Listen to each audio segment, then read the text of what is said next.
Re entry चाहते हैं किरीट जी आप?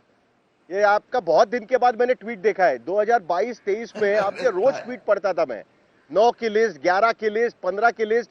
पहली बार मैंने आपका ट्वीट देखा है बहुत दिनों के बाद, और वो भी ईडी से रिलेटेड।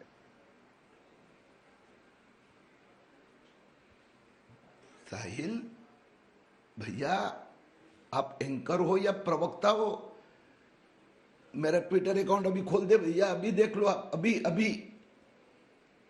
ये सब मुद्दे पर रोज ट्वीट नहीं, रोज आप न्यूज भी देते हो, मेरे इंटरव्यू भी छापते हो। रहने दो, आपकी मेरी बात हम बाद में करेंगे।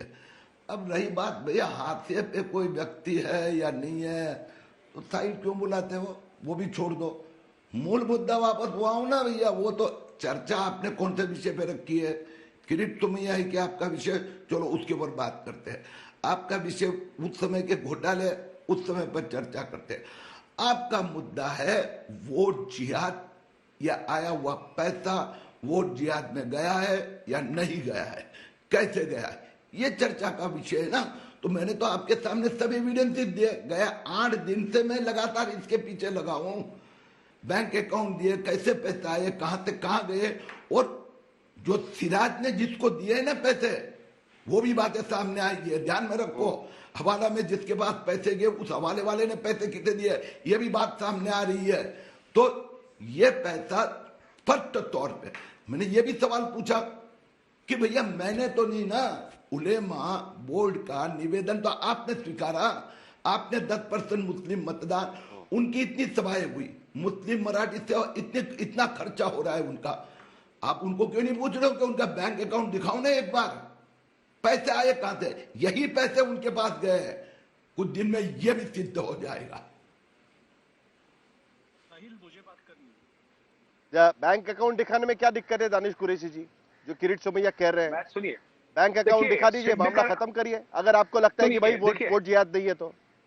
नहीं, सिद्ध करने की बात ऐसी है ना कि वर्तमान जो सरकार है वो कुछ भी सिद्ध कर सकती है। उनके पास सिद्ध करने की तो मास्टरी है। आप देखते नहीं है जिस तरीके से योगी आदित्यनाथ स्टेटमेंट दिया करते हैं, सुप्रीम कोर्ट के जस्टिस हो, इस तरीके से वो बात कहते हैं कि हम यहाँ का मामला हमने सल्टा दिया, ये वाला अयोध्या वाला, और वो वाला मामला भी हम सल्टा देंगे। तो ये सेट करने में तो मास्टर है, उसमें कोई दो राय नहीं। मैं तो इनसे ये पूछ रहा हूं कि एक बंदा था अफरोज फट्टा सूरत में, जिसके ऊपर लगभग 5,500 करोड़ रुपए का हवाला वाला कांड, वो उसका क्या हुआ?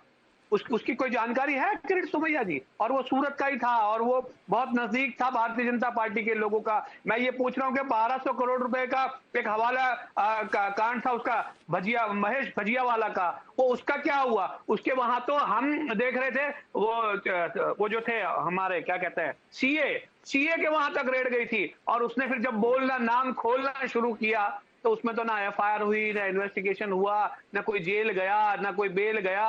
उसमें तो करोड़ों रुपए, अरबों रुपए जो हैं बैंक अकाउंट में आए थे। तो मैं अगर सवाल पूछूंगा तो इसका जवाब नहीं। और दूसरा और आखिरी सवाल ये है कि ये सारी चीजें शायद जायज हो सकती हैं, लेकिन इसका वहां के चुनाव के लोग को लेकर एक स्पेसिफिक कम्युनिटी को टारगेट करने का जो एक्सप्लेनेशन है किरीट जी, वो आप नहीं दे पा रहे हैं। मुझे मेरे गले में ये उतार दीजिए कि ये जो सारा पैसा है 200 करोड़ रुपए, वो आप कहां बता रहे हैं, वहां किसने किसको दिए? अगर नहीं दिए, सिर्फ इन्वेस्टिगेशन की बात है कि आपने एफआईआर करवाई है या किसी ने भी एफआईआर करवाई है, तो इन्वेस्टिगेशन के अंदर में मामला है, लामबंद चीजें निकल के आएंगी। और अगर आपको लगता है कि भाई चुनाव आप हार गए, तो इसी आधार पे आप जाके महाराष्ट्र का री इलेक्शन करवा लीजिएगा, चले जाइएगा सुप्रीम कोर्ट, कौन रोक रहा है आपको? किरीट जी जवाब दे दीजिए। और जवाब देने के पहले मैं आपको एक बात बताना चाहता हूं। आप मुझे कई सालों से जानते हैं, ये बात बिल्कुल अच्छी नहीं लगती कि आपको सवाल पूछने पर आप सीधा बोलने लगते हैं ना कि आप किसी के प्रवक्ते हैं। ये बात बिल्कुल सही नहीं लगती। आप मुझे कई सालों से जानते हैं, सवाल पूछना मेरा काम है, आपसे भी सवाल पूछा जाएगा, एआईएमआईएम से भी सवाल पूछा जाएगा, एनसीपी, कांग्रेस, शिवसेना, सबसे सवाल पूछा जाएगा। हम मुद्दे पर बात करेंगे, ठीक है? किरीट जी आप जवाब दे दीजिए, जो एआईएमआईएम उठा रहे हैं आपके पास उसका कोई जवाब है तो बता दीजिए। चलिए एक्सप्लेनेशन दे दीजिए ना, मुझे ये बता दीजिए कि ये पैसा किस तरह से वोट में तब्दील होने वाला था, अगर सुन उसका लीजिए, कुछ मामला है। सुन लीजिए कुरैशी जी, सुन लीजिए, किरीट जी है यहाँ पर, सुन लीजिए। किरीट जी बोलिए, किरीट जी बोलिए। साहिल भैया, अगर आप झूठ बोलोगे तो आपके बारे में भी मैं स्पष्ट तौर पर बताऊंगा। आपने झूठ कहा कि बहुत महीनों तो आप भी के बाद बोलेंगे तो मैं आपने भी सवाल किरीट को पूछूंगा ना मैंने आपसे ट्वीट किरीट करी। जी। इसलिए आपके 1 मिनट इसलिए वो विषय में मत जाओ। आप मेरे साथ जो 1000 सवाल पूछो, अजीत पवार के बारे में पूछो, उद्धव ठाकरे के बारे में पूछो, उनसे समझौता किया गया वो पूछो, लेकिन अगर झूठ बोल के आप कॉर्नर करना चाहोगे तो मैं नहीं करता। अभी रही बात इस बैंक अकाउंट की, इस बार ये जो अभी हमारे जो मित्र कह रहे हैं कि यह जो मैंने आपको बताया ना, कल मैं मालेगांव में गया तो जो 12 लोगों ने के नाम पर, ये 12 लोगों के नाम पर सिराज मोहम्मद उन्होंने अकाउंट खोले, ये 12 के 12 लोग मुझे कल मिले, उनका भाई या उनकी बहन और ये, और इन्होंने कहा कि हमारे खाते में इतने पैसे आए। फिर मैं इनको लेके बैंक में गया, बैंक ने कबूल किया कि 4 दिन के अंदर 125 करोड़ आए। मैं पुलिस में गया, पुलिस ने कबूल किया कि हाँ मैं जवाब दूं, 172 ब्रांचेस में से पैसे आए। फिर बैंक ऑफ महाराष्ट्र में गया, उन्होंने कहा ऐसे ही ट्रांजेक्शन हमारे यहाँ हुए हैं। अक्टूबर महीना आचार संहिता 22 दिन के अंदर इतने बैंक अकाउंट खुलते ये और ये पैसा निकाला गया। तो भाई this is all the documentary evidences. आपका जो यहाँ पर बंदा है वो रिपोर्टर के हाथ में मैं दे देता हूं। अब ये मुझे कहना मुझे मंजूर है कि भैया ये वोट जिहाद में गया क्या, इसका आपके पास कोई प्रूफ है? या आपका सवाल वाजिब है। ये पैसा सिराज के पास से कहां गया ये भी जानकारी हमारे पास है, ये भी हमने पुलिस को दी है। पुलिस इन्वेस्टिगेटिव, मैंने तो लिखित शिकायत चुनाव आयोग को की है, और इसके लिए पैसा ऐसी संस्थाओं में गया है जो वोट जिहाद का प्रचार कर रहे हैं। ठीक है, कुरैशी जी जवाब दीजिए। देखिए, मुझे ऐसा लगता है कि जिस व्यक्ति की बात कह रहे हैं, जिस आरोपी को ये बता रहे हैं, अब ये तो सवाल ये है कि इन्होंने तो सिर्फ बैंक अकाउंट की डिटेल बताई है, ठीक है। अब ये तो मैटर अंडर इन्वेस्टिगेशन है। मुझे तो लगता है कि कहीं ना कहीं शायद ये इन्हीं के लिए तो कोई पैसा लेकर नहीं आया था। अब इससे पहले कि चुनाव के पहले ये सारा मामला उजागर हो जाए, इसलिए इनको उठाकर बंद कर दिया गया इन्वेस्टिगेशन के नाम पर, कि कोई तथ्य और कोई सच्चाई जो है वो महाराष्ट्र में उजागर ना हो जाए, ताकि हमारी इनकी पोल ना खुल जाए। क्योंकि मैटर तो अंडर इन्वेस्टिगेशन है और वही बताएगा कि उसने किससे लिया, कहां लिया, क्यों लिया और किसको देने वाला था। अब किसको देने की बात जब आती है तब तो सीधा सवाल वहां पर जो सत्ता में सरकार है। देखिए, मुझे एक बात बताइए, इतना बड़ा ट्रांजैक्शन कोई आम आदमी की कैपेसिटी नहीं होती है किसी भी अकाउंट में किया जाए। पर मैं आपको बताऊं कि अगर वो इनको लेके जा रहे हैं, एक तरफ वो ये कह रहे हैं कि ये पैसा कहां यूज होने वाला है, उसके बाद उसकी फैमिली पूरी उनको कोऑपरेट कर रही है और वो ये बता रही है कि कहां से आया है और कहां से जाना है, तो आप मुझे ये बता दीजिए कि ये सारी चीजें आपके पास जानकारी इतनी पहले से है, इतना अच्छे से वो कोऑपरेट कर रहे हैं, तो उनको ये भी बताइए ना कि भाई ये पैसा कहां यूज किया है उन्होंने, और किया है तो बताइए आप। लेकिन आपने जिस तरह से उनको गिरफ्त में लेने की कोशिश कर रहे हैं, तो भैया साहब मुझे ऐसा लगता है कि कहीं ना कहीं आपका जो दांव है ना वो कच्चा पड़ गया है और ये चीजें खुलेंगी। आरोप लगा रहे किरीट जी आप पर, किरीट जी उल्टा आरोप लगा रहे हैं। भाई साहब ये महाशय को अरे ये तो assumption है, 30 दिन में सब हुआ है। कर सकते हैं तो मैं भी तो कर सकता हूं ना। अरे मैं जानकारी दे रहा हूं आपको, 7 नवंबर 2024 को एफआईआर दाखिल हुई। ये बैंक अकाउंट अक्टूबर के पहले सप्ताह में खुले या उसमें पैसे आए, अक्टूबर के दूसरे सप्ताह में और अतिरिक्त पैसे आए, अक्टूबर के तीसरे सप्ताह में ये पैसे हवाला और वो ट्रांसफर हुई। ये सब घटनाएं कुल मिलाकर 30 दिन में हुई है। मैं स्वयं बैंक में गया, पुलिस में गया, ईडी के पास गया, और ये जो 12 लोगों के नाम से ये बेनामी अकाउंट खोले गए, वो 12 परिवार कल मुझे मिले। उन्होंने ये सब उनके अभी जाके मेरे साथ बैंक में हम गए, बैंक वाले को मैंने कहा इनके अकाउंट क्यों नहीं दे रहे हो, तब उन्होंने ये सब जानकारी दी।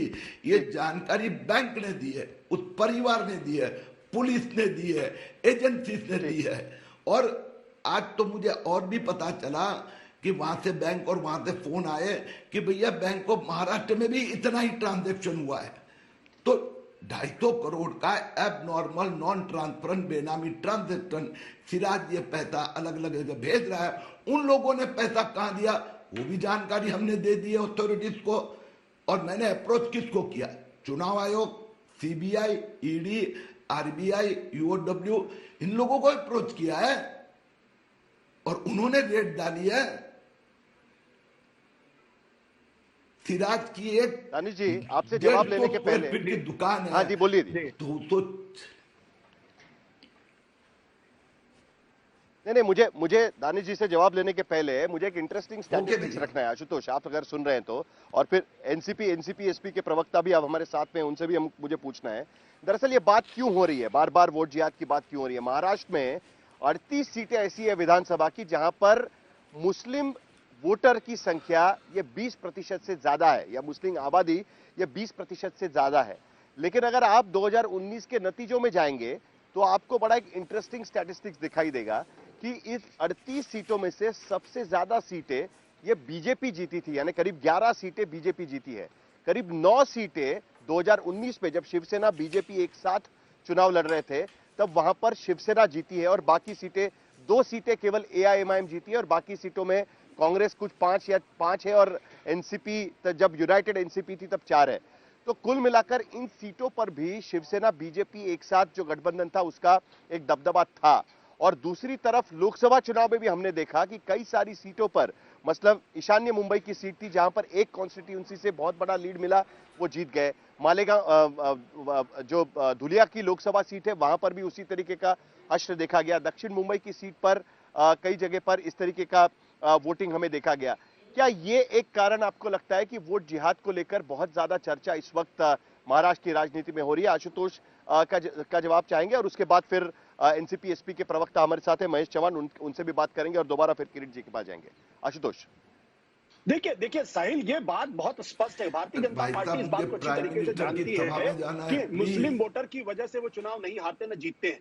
वो बार बार इस ओर इशारा करते हैं, बार बार खुल के भी कहते हैं उन्हें मुसलमान वोटों की जरूरत नहीं है। जब वो बार बार कहते हैं उनको मुसलमान वोटों की जरूरत नहीं है तो मालेगांव का जिक्र क्यों करते हैं कि भाई मुसलमानों ने अगर उनको वोट नहीं दिए तो भारतीय जनता पार्टी भी कहती है, भारतीय जनता पार्टी मानती है, इनके नेता तो वहां कैंपेन करने के नहीं जाते। दिक्कत क्या है? दिक्कत दरअसल ये है कि भारतीय जनता पार्टी आज उस चक्रव्यूह में फंस गई है जिसमें दलित और पिछड़े भारतीय जनता पार्टी को लेकर दो राय रखने लगे उनको। और इसीलिए बटेंगे तो कटेंगे का नारा आया। बटेंगे तो कटेंगे का नारा क्यों आया?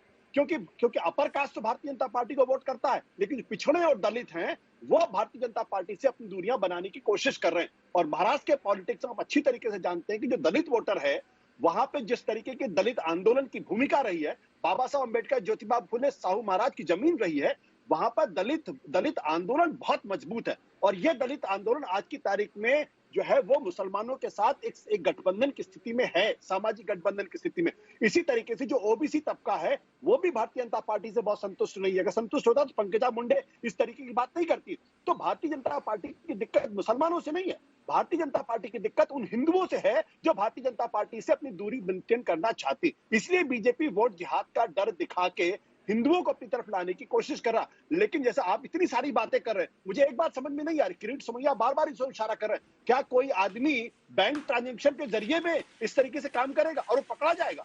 मतलब अगर मान लो किसी को वोट जिहाद करना भी है तो बैंक के थ्रू करेगा, लीगल माध्यम से करेगा, इलीगल माध्यम से करेगा? ये किसको बेवकूफ बनाने की बात कर रहे हैं? दरअसल इस पूरे माध्यम के जरिए किरीट सोमैया भी भारतीय जनता पार्टी में अपनी जमीन खोजने की कोशिश कर रहे हैं। और आपको याद होगा कि भारतीय खुद किरीट सोमैया ने चिट्ठी लिखी थी बावन कुले की, जब इनको कैंपेन कमेटी का मेंबर बनाया गया, तो वो बहुत नाराज है, बड़े क्षुब्ध हैं, बहुत परेशान है और अपनी जमीन खोजने की कोशिश कर रहे हैं। किरीट जी आपके पास आप कोई जवाब देना चाहेंगे? हाँ, मैं जरूर, लेकिन मैं आपसे प्रार्थना चाहता हूं, मुझे प्रधानमंत्री जी की सभा में पहुंचना है। मैंने आपको 3 बार कहा था कि मुझे 4:30 बजे निकलना होगा। मैं इसका जवाब देता हूं फिर निकलूंगा। जी बिल्कुल। एक 2 विषय है भैया। एक बात तो ये है, मैं तो पहले से क्या, और मैं सामान्य कार्यकर्ता हूँ, विषय वो नहीं है। मुद्दा यह है, मेरे मित्र कह रहे कि भाई फिर ऐसा क्यों करेंगे, ऐसा बैंक से, ऐसा नहीं किया है। सिराज हुसैन ने या फिर उलेमा बोर्ड ने या मराठी मुस्लिम सेवा संघ ने या नाना पाटोले या राहुल गांधी या उद्धव ठाकरे ने अपने नाम पे नहीं किया। आप कह रहे हो वैसा ही किया है। 12 हिंदू युवा मराठी लड़के के आधार कार्ड लिए, उनको मूर्ख बनाया, उनके नाम से बैंक अकाउंट खोले, उत्तर भारत के 172 जगह से बेनामी पैसे 244 करोड़ डाले इसमें, और वो पैसे हवाला से निकाल कर यहाँ पर रफा दफा जहाँ पर जो उपयोग कर रहा था वहां बेच दी। और ये कैसे इन आरोपों का सामना करेंगे आप, क्योंकि आपके कैंडिडेट है वहां पर। ठीक है महेश चौहान जी, कैसे आप इस आरोप का सामना करेंगे, क्योंकि कई ये स्टैटिस्टिक्स में तो दिखता है कि भाई मुस्लिम समुदाय ने आप महाविकास आघाड़ी को वोट डाला है। किरीट सोमैया बीजेपी आरोप लगा रही है कि आप इस तरीके का पूरा माहौल खड़ा कर रहे हैं जिसके वजह से ये सारा मिल रहा है, कैसे जवाब दे पाएंगे आप इसको? साहिल, बिल्कुल आऊंगा इस सवाल पर मैं, लेकिन उसके पहले मुझे एक सवाल किरीट जी से पूछना है। किरीट जी, जो 200 करोड़ रुपए का सवाल आपको और हमें पूछ रहे हैं, वो सवाल एक्चुअली उन्होंने नरेंद्र मोदी जी को पूछना चाहिए। नरेंद्र मोदी जी जिम्मेदार है इसके लिए, क्योंकि नरेंद्र मोदी जी ने नोटबंदी मतलब विमुद्रीकरण किया था, और किस चीज के लिए किया था? काला पैसा बंद करने के लिए किया था, काला पैसा खत्म करने के लिए गया था। तो किरीट सोमैया जी ने आज नरेंद्र मोदी जी को यह सवाल पूछना चाहिए कि सर, आपने नोटबंदी करने के बावजूद 200 करोड़ रुपया एक निर्वाचन क्षेत्र में आता है हवाला से, तो वो कैसे आता है? तो फिर नोटबंदी का फायदा क्या हुआ? उस नोटबंदी के दरमियान साहिल, आपको मालूम है लोगों को कितनी तकलीफ हुई थी, कितने लोगों की लाइन में खड़े हुए मृत्यु हुई। गरीब लोगों ने अपने घर में बचा हुआ पैसा इन्होंने उनके पास से निकालकर बैंकों में डलवाया था। वो पैसा लेकर कितने बिजनेसमैन भाग गए, उन्होंने अपनी अपनी जेबें भरी है, ये सब पता है लोगों को। और आज किरीट सोमैया जी ये कह रहे हैं कि नोटबंदी होने के बावजूद भारत में एक निर्वाचन क्षेत्र में विधानसभा, वो भी इतनी छोटी विधानसभा, वो विधानसभा में 200 करोड़ रुपए हवाला से आते हैं। फिर 287 और विधानसभा निर्वाचन क्षेत्र है महाराष्ट्र में, उधर कितना पैसा हुआ होगा? इसकी चौकसी कौन करेगा? इसकी भी इंक्वायरी होनी चाहिए ना। सिर्फ एक मालेगांव ही क्यों, बाकी के इधर क्यों नहीं कर रहे? और दूसरी बात, ये वोट जिहाद के साथ इसका क्या संबंध है, इसका जवाब तो वो दे नहीं सके हैं। और तीसरी बात मैं यहां पर बोलना चाहता हूं कि मुस्लिम समुदाय अगर ये निग्लेक्ट करते हैं, मुस्लिम समुदाय की सुनते नहीं है, पोलराइजेशन का उनको बलि का बकरा बनाया जाता है, पोलराइजेशन के उनके राजनीति के लिए, तो फिर इन्होंने एक जवाब भी देना चाहिए जनता को। साहिल जी, आपको पता है स्टैटिस्टिक्स आपके पास बहुत अच्छी तरह से रहते हैं, मुझे पता है। अभी जो लोकसभा के चुनाव हुए, उस चुनाव में, लोकसभा के चुनाव, ठीक है महेश चौहान जी, ये मुझे लग ही रहा था कि इस तरीके की ये चर्चा होगी, क्योंकि आखिरकार चुनाव के मैदान में पहली बार ईडी देखी गई और ईडी को लेकर किरीट सोमैया आरोप लगा रहे हैं, इसके लिए चर्चा होना जरूरी था।